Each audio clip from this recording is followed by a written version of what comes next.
अब आपको बता दें, इंडस्ट्री चेंबर सीआईआई के मुताबिक वैश्विक चुनौतियों के बीच इकोनॉमिक सर्वे भारत की ग्रोथ की रियल तस्वीर दिखा रहा है।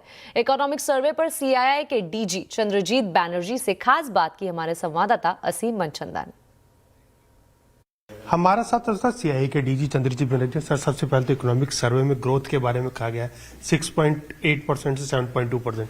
क्या लग रहा है कि ये रियलिस्टिक है या फिर हम स्लो डाउन हो रहे हैं?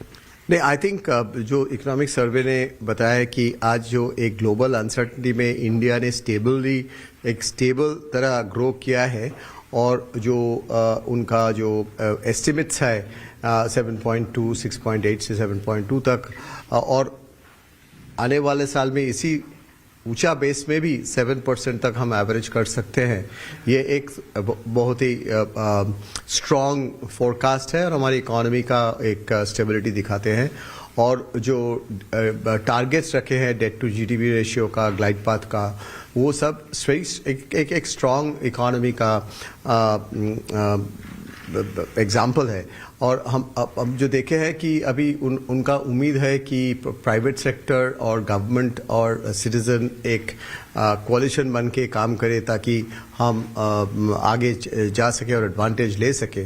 उन्होंने काफ़ी कुछ प्रोडक्टिविटी का बारे में बात किए हैं, काफ़ी कुछ बात किए हैं कंपैरेटिवनेस के बारे में, मतलब कि कैसे हम फोकस रहे ईज ऑफ डूइंग बिजनेस में। और इसमें इकोनॉमिक सर्वे में एक पॉइंट तो काफ़ी क्लियरली आते हैं कि एक जो spot, very strong spot in the global map India बाहर आ रहे हैं।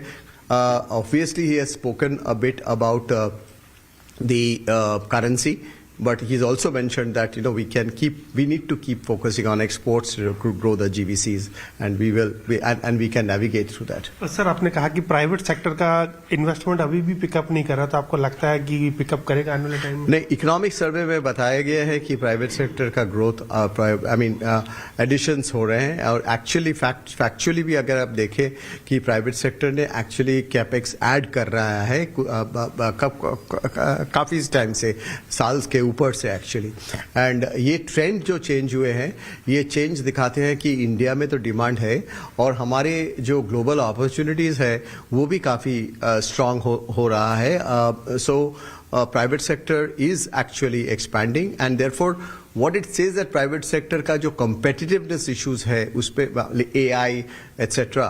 we also have to focus so that the private sector can actually play a very very strong role in the growth. अच्छा, deregulation के ऊपर भी focus करने के लिए बोला है, तो आपको लगता है कुछ ऐसे स्टेप्स उठाने चाहिए? मेरा ख्याल से एक दो चीज है, एक तो डीरेगुलेशन, और एक बात बहुत अच्छी तरह से बताए हैं कि ये जो बैलेंस हमको रखना है, ease of doing business, cost of doing business, logistics cost, इसके ऊपर हमारे फोकस रहना चाहिए लगातार।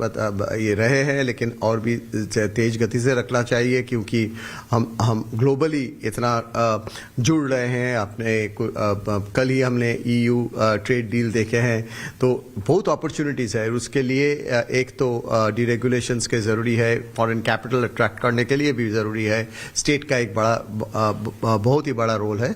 और सेकेंडली उन्होंने बोला है कि हमको मैराथन और स्प्रिंट एक साथ करना है, और मैराथन को ऐसे जाना चाहिए कि जैसे और पूरा मैराथन स्प्रिंट जैसे जाना चाहिए। So there is a lot to be done obviously, because हम लोग जिस स्पॉट पे हैं उसका फ़ायदा उठाने के लिए there is a need for greater momentum both from the state level as well as from the private sector industry level. Sir, आखिरी सवाल करेंसी डिवैल्यूएशन को लेकर, खासतौर पे रुपया लगातार गिर रहा है, वहां पर उन्होंने बोला, आपने जैसे कहा कि मैराथन और स्प्रिंट दोनों दौड़ने की जरूरत है, तो उसका कंसर्न्स है हमारे करेंसीज को लेकर के?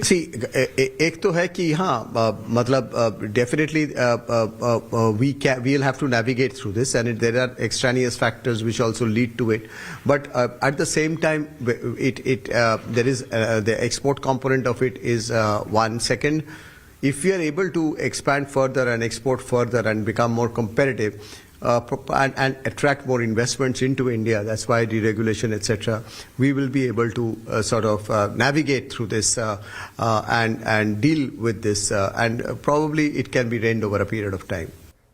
तो इकोनॉमी